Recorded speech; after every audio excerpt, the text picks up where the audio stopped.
All right, thank you so much. I want to thank the organizers of the meeting for inviting me to speak with you all today. And I'm just going to go ahead and jump right in. Uncertainty is an unavoidable component of creating and managing habitat and implementing projects to protect and conserve individual and communities of wildlife species. Presenters at your meeting have shared examples of their experiences, challenges, and success. I'm going to share another example with you this afternoon, one that is large-scale and complex, and I'll touch on our lessons learned. Some you may be able to use in your projects, regardless of scale and implementation timeline. So this example takes place west of where you are today, over on the Colorado River. We are dealing with decades, 90 decades of change on the Colorado River. One of the challenges Bureau of Reclamation faces as an agency managing 1,400 miles of a river is how to balance our mission to provide water and hydropower to communities along with all the environmental protection. Our water deliveries are important. We meet the water demands for domestic communities. 23 million people rely on Colorado River water, and the water irrigates 2.5 million acres of agricultural land. Most of that land provides the majority of the winter vegetables used in the United States. It also generates important hydroelectric power. Just the 3 lower dams on the river generate 5 to 6 billion kilowatt hours of hydroelectric power. Water's diverted to users in Arizona, California, Nevada, and Mexico in the lower 400 miles of the river. The system includes 6 dams and other diversion structures. And as the river winds its way through the borderlands between Nevada and Arizona and California, it no longer meanders freely within the floodplain. In addition to the dams, the river is maintained in an established channel with levees and other structures to provide flood control and store and deliver water. Here you can see by Blythe, one of the large diversions off for the Palo Verde Valley near I-10. All the water on the Colorado River is owned by water holders in the U.S. and by Mexico, and it's used many times and returned to the river as it flows south. All of this infrastructure stopped the natural flood regime, which we have all learned through our education experience is important for maintaining riparian communities and the species that rely on them. The riparian forest dried out, or once it was all getting developed, they were harvested. The dams and diversions fragmented the habitat for the fish and for many of the other species. And yet at the same time, other habitats were created, like the marshes that grow in impounded reservoirs. By the 1990s, with the listing of several species as endangered along the Colorado River and the prospect of more becoming listed in the future, all the water and power users along the river needed to consult on their impacts under the Endangered Species Act. But it's complicated, right? Many activities along the lower Colorado River are interrelated and interdependent. Reclamation's running the dam, the water's getting diverted by another agency, it's getting sent off to all the recipient communities, it's getting cleaned, recycled, put back in the river, and then used by somebody else again. It wasn't feasible to separate out the effects of all the different actions and assign them to a federal or a non-federal agency or party. And so instead of consulting independently and everyone trying to decide, is it better to be the first one to consult? But then are you going to have to do the mitigation for everybody? Or do you want to be the last one, but then you don't get any choices in how the mitigation occurs? Everyone decided they weren't going to argue. And based on all of their partnerships with operating the river, they decided to join together. Over 50 entities joined together to develop a long-term program that would balance the interest of the water users with conservation of endangered species. They created the program. Zoe introduced me with working in the Lower Colorado River Multi-Species Conservation Program. It's a federal and non-federal partnership to implement compliance to the Endangered Species Act. All the parties decided that they would have the Bureau of Reclamation implement the mitigation for the parties. So now we had a partnership. The next step was to figure out what the impacts of those activities would be along 400 miles of the river and what we needed to do to mitigate them. We brought in the experts, hydrologists and hydrologic engineers. They modeled the river depth and the edge, and under a range of flow, they ran a whole bunch of alternatives for flow with different activities, like what would happen if we were conserving water in Lake Mead, what happens when we do dam releases to generate electricity, what happens when Yuma requests water deliveries downstream. And they modeled how that would affect the groundwater as well as the edge habitats. And this helped us estimate the impact for operations for the time that we need the permits, when we were looking at 50 years, from 2005 to 2055. Those impacts led to a list of actions called conservation measures designed to meet a mitigation standard of no net unmitigated loss. In fact, for some habitat types, we're doing closer to a 1.5, 1 acre taken, 1.5 created. The parties established a single shared habitat conservation plan. So there's a biological opinion for the 6 federal agencies and a Section 10A1B permit that covered all of the non-federal parties, but they share one conservation program. And it covers these actions of diverting and delivering water, moving water between the system if we're doing water conservation, all the maintenance actions of the levees and the water delivery systems. Because of the size of the covered area, 400 years, 50-year permit, what you do in a year when it rains and people don't need water delivered versus what you do in drought years, it was very variable. And so it was very difficult to determine how to figure and analyze how many animals might be incidentally taken, injured or killed because of these activities each year. So instead what we did is we tied it to a surrogate of habitat loss. So we identified what habitat types would be affected by the actions, what species were associated with those habitats. And while we do get incidental take for individuals, it's mainly monitored at and mitigated at a habitat level. The conservation plan, the guidelines we were given when it was all set up was that we needed to get our ESA compliance within the operating structure of the river. So we're leaving the levees, we're leaving the dams, and we're figuring out how to mitigate and create habitat and conserve these species within that existing system, which creates challenges that I'll share with you in a little bit. So doing the ESA compliance together didn't just simplify the complex permitting burden.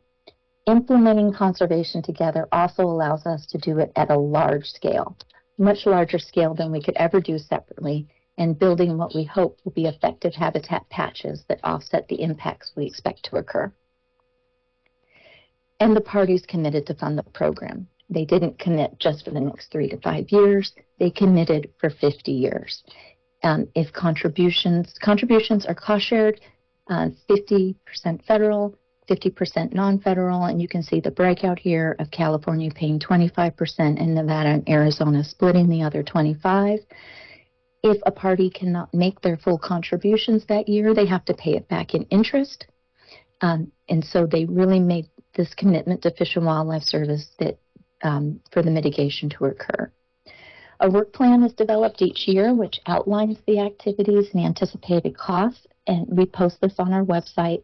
Contributions from the partners in 2024 will be $38.8 million. There is a cost cap for the non-federal parties if the conservation is not all completed, the commitments aren't all completed. by 2055, then the federal government, the Bureau of Reclamation, must fund them and complete the remainder of the projects.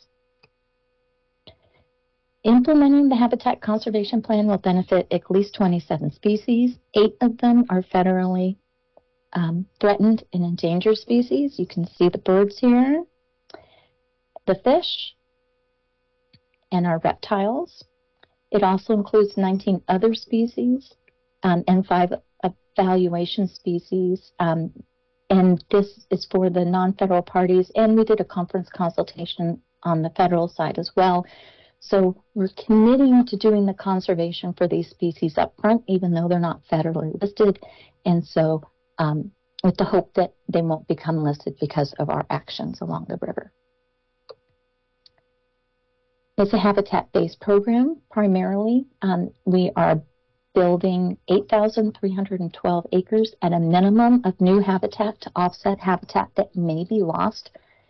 And it's in 4 land cover types: cottonwood willow forest, mesquite woodlands, marshes, and backwaters, both connected and disconnected from the river. The program also provides funding for the maintenance of existing habitat managed by others, like lands on wildlife refuges or fish and game wildlife management areas. It will produce 660,000 razorback suckers and 620,000 bonytail to augment existing populations of these fishes in the river. Then there's 21 covered species that have conservation measures that direct us to create and manage habitat specifically for them. While these species have specific acreage goals tied to their habitat types, the goal is not to build separate acre areas for each species. That would be like 40,000 acres we'd have to find, and there's already people and things on all that property. So rather, what we try and do is design habitat mosaics that multiple species can benefit from. To do that, we need knowledge of the environmental characteristics important for each species, for their habitat, the conditions needed to support their habitat, such as hydrology, soil type, and water depth. And we also need to identify the types and frequencies of management activities needed to maintain those as functional habitats for at least the 50 years of the program. And so our program has a research and monitoring component to it. We gather literature from experts like all of you and people who are out doing similar work. And when there's fundamental information lacking, we implement those research projects and monitoring activities to fill our data gaps, also to monitor our progress and to monitor the outcomes of our management actions.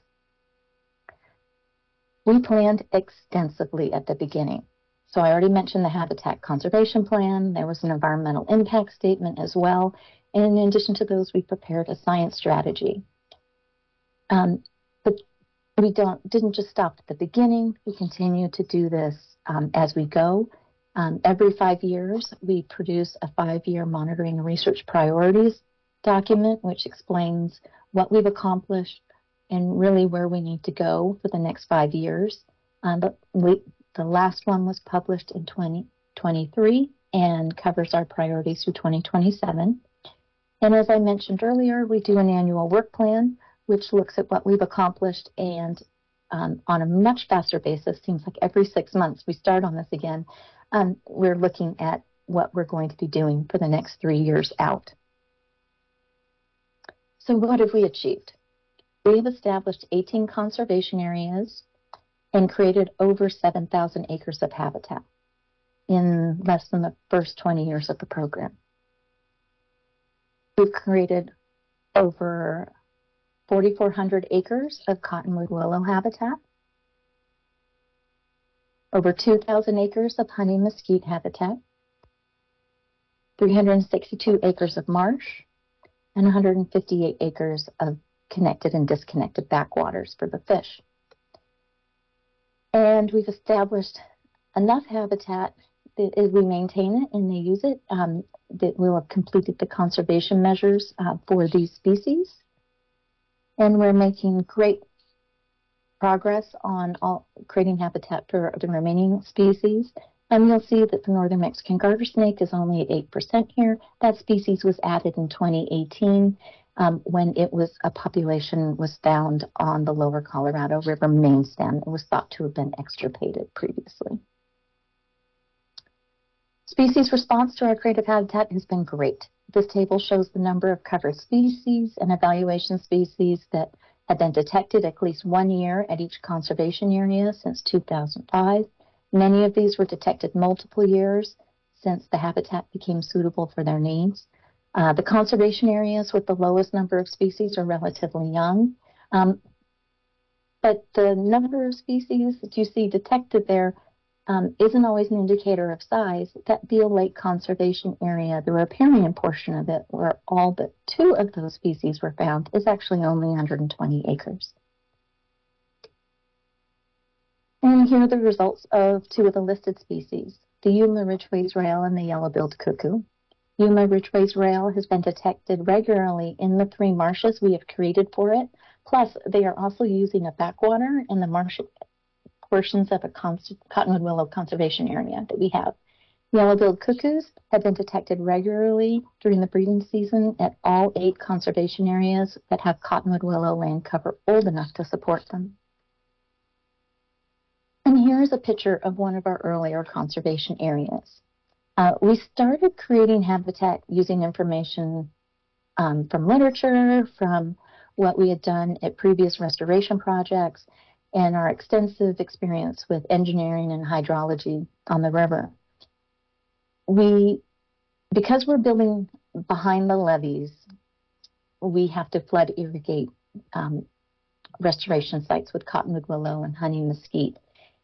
And so in most situations, we are building on laser-leveled fields because that allows us to flood irrigate and deliver water to the whole field in a regulated way so that you can really make sure that everything's getting watered correctly.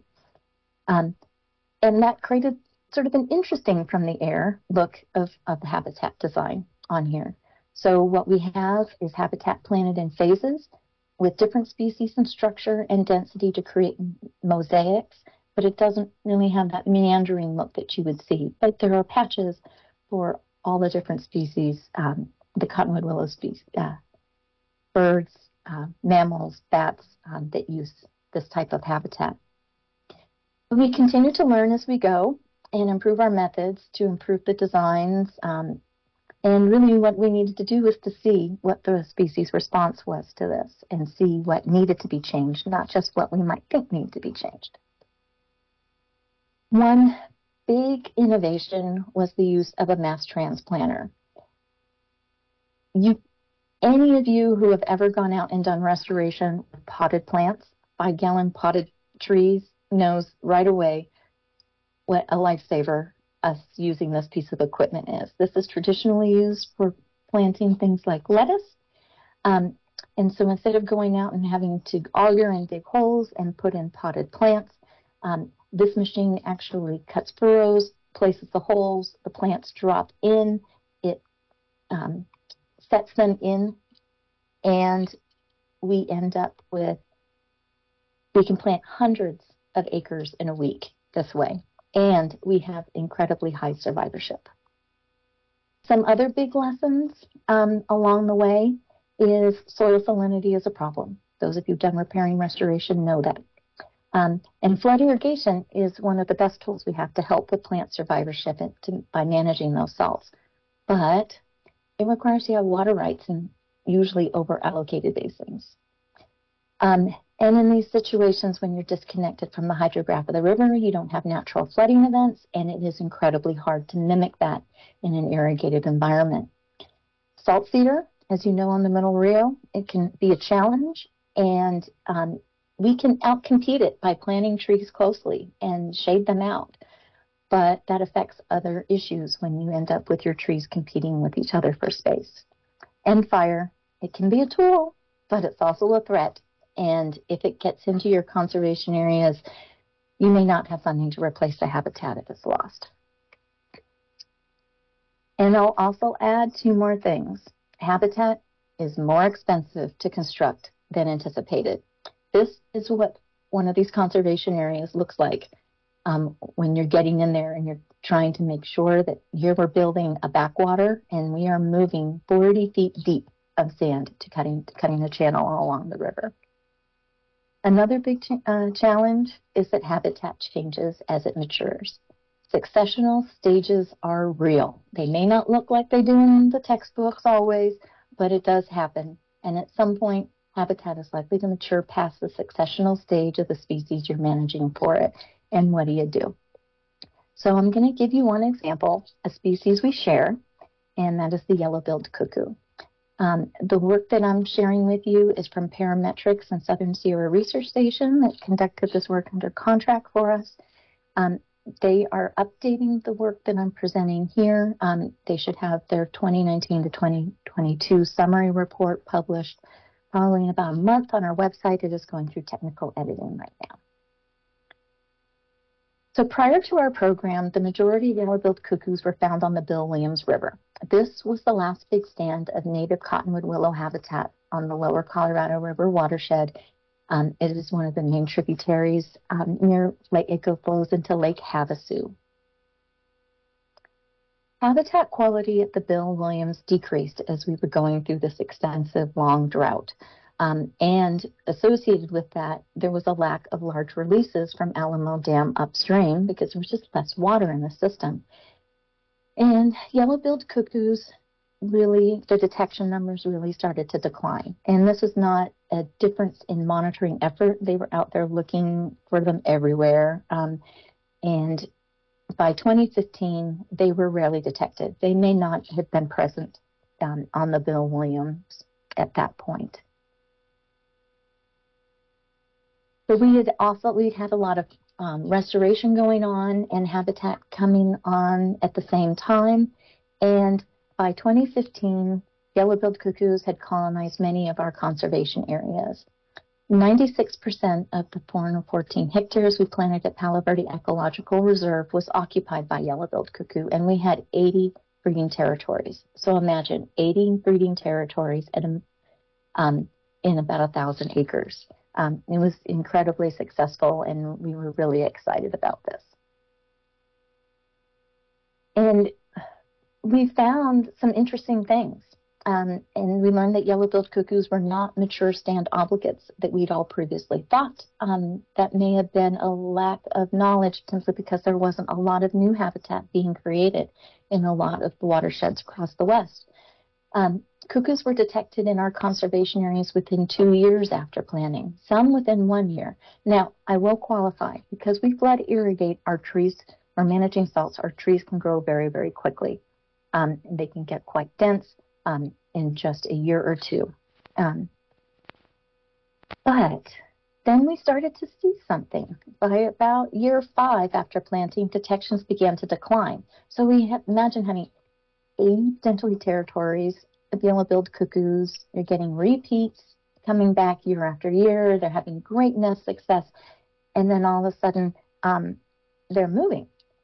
You got a new phase coming on next to the trees that were there last year, and the cuckoos all picked up and moved over to the next field over, to the younger field. And it seemed to be happening about after our plantings were about 5 years old. And so this was a concern. And here you can see it ground. So as the habitat's all coming online, we're getting increased protections at PBER, that's Palo Verde Ecological Reserve. And it appeared to be by stand age. So Southern Sierra Research Station Parametrics ran a lot of models, really looked at this data in detail, and they found some interesting things. So when you have a stand at about 20 hectares, all of the 20 hectare sites stayed relatively constant, near about 5 detections. 50 hectare sites decreased over time from about 24 detections to around 12. And 80 hectare sites decreased from 60 to around 14. So you see as the stand age as the stands got older, the numbers are kind of moving towards some sort of balance number. I don't know if you really want to call it balance, but you can see that they're all kind of merging together. So we've been so excited about the success we'd had with the cuckoo colonization, but now it appeared that we may have an additional challenge. And this could be successional changes, reducing habitat suitability, not just birds spreading out into additional available habitat or moving into other watersheds. So we had to remind ourselves of this. Change is the only constant in life. And really, I think the important thing to think about this is that, so change is constant. So whether the change you're experiencing is good or bad depends on what you're trying to achieve. And we have this extensive conservation program, but on purpose, we couldn't really know what the response would be. We had no influence about whether the birds in this situation would choose to colonize the habitat. We wanted them to, but we couldn't guarantee it. So we didn't have some of these objectives identified in the plan. So we knew that we wanted to do something to improve outcomes, and that we knew that there were a lot of variables that could be involved. And so you get back to looking at adaptive management and what it means, and we needed to address uncertainties. We needed to improve outcomes. But what we really needed to do was decide at a much more species-specific level what we thought success is. Not success for complying with the Endangered Species Act, but at a site, at a property level, what were we trying to achieve? What would we think success would be? And I will tell you right now, that you're probably already thinking, everybody had different expectations. A restoration person, a hydrologist, a wildlife biologist, everyone had slightly different expectations. And it is really hard to manage to a million expectations, and it can cause rife between people. And so we were back in the planning stage again, and this time at a site-specific scale. And so it was important that we acknowledge these things about management, that when we were going to focus on what we needed to learn, it needed to be on things that we could actually get answers for, that could reduce uncertainty, and things that could improve management. There are a million things to learn about all of these species, and they are all important. But when you get down to trying to achieve something at a specific location, you often need to pick, and you need to focus on what you're going to do first. And you need to be realistic about it. Is there time? So if you learn the answer, can you actually implement it? And so it may be important to do it anyways, but maybe there's something more important that you can do right now that will help move the needle for you. And you need to make sure that everybody's on the same page about objectives, and you need to have funding. If you don't have money to implement it, you get started and you can't finish, would you have been better off spending your money on something else? And so these are really important caveats to think about. And luckily, we had been planning on some of this, and so we have a lot of the tools we need moving forward. One of them is a really scary thing I'm going to show you, which is this diagram, which is coming from our ecological models. And while all of the spaghetti on the screen is showing you is at the top, the threats affecting the species or land actions on the ground that can affect species, the specific habitat characteristics a species needs, how those relate with each other, and how that all relates to the key things that affect species survival at their different life stages. This is a nestling stage for a yellow-billed cuckoo. And really what this all tells us is that if we want to increase survivorship by increasing a nestling's ability to have food, or to thermoregulate, that these are the things that we need to be able to influence. And what we focused in on through all of that is what we need to, or our goals we need to decide. What do we want to conserve? What do we want them to look like? And what don't we want the habitat to look like? We're going to manage them to maintain that site, and we're going to monitor to see whether we're achieving that desired state or whether our management is being effective. And so we are developing adaptive management plans for each conservation area and also for each monitoring species. And we are establishing triggers that will help us understand when habitat conditions may be moving outside our objectives. That may be a change in vegetative structure or fitness measured with LIDAR in association with changes in species presence. And we're adjusting how, right away, even while we're doing that planning, some of our new conservation area design concepts. So we're adding in swales, we're adding in different densities to sort of mimic within an irrigated field design the meandering of the river, and hoping that this allows us to get more heterogeneity, so while there we can also have areas where we can get in there and supplement plant later as we go. Here's an example of what that planting design might look like, and by planting some trees in these meandering furrows, our ability to find efficiencies with water use as well.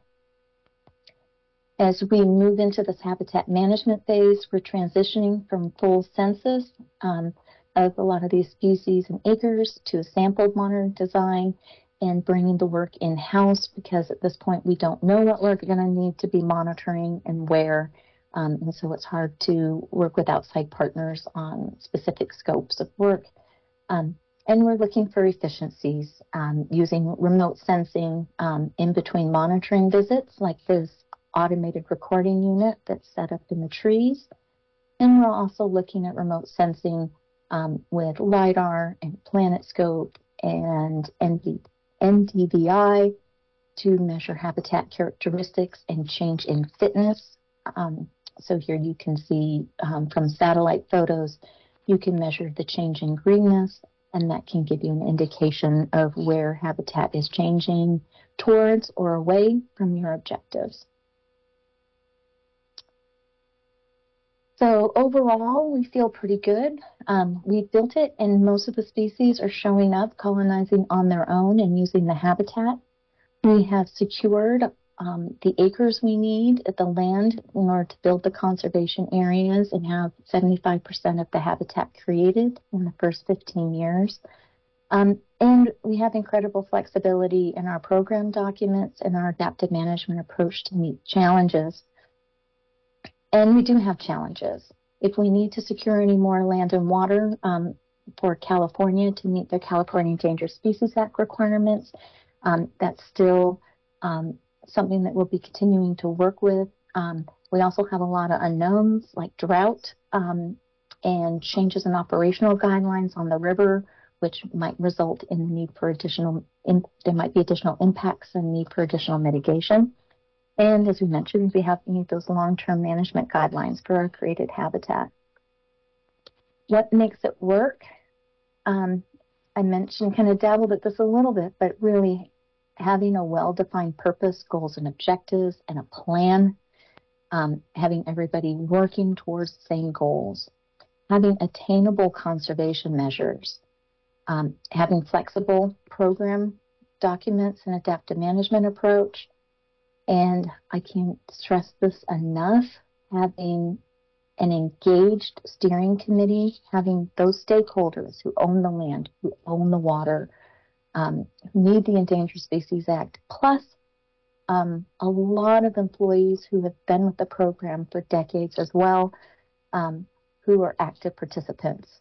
Our steering committee members have been willing to compromise and think big picture for everyone in order to move the program forward, and that has made it an incredible success for us so far, and we think that we've got the structure we need in order to be able to manage the challenges as we keep moving forward. So I'm going to end it with our last slide here. I think I made it just in time. And this is our website. We are a partnership, and so all of our technical reports, our work plans, our budget reports, all of our steering committee meeting minutes and presentation stuff, everything is located on our website and is available to you. As GIS gets more and more advanced as far as serving out to the public, there are ways to get easier and easier ways to interact directly with all of our biological data as well. And I want to thank you all for letting me talk and share this time with you today.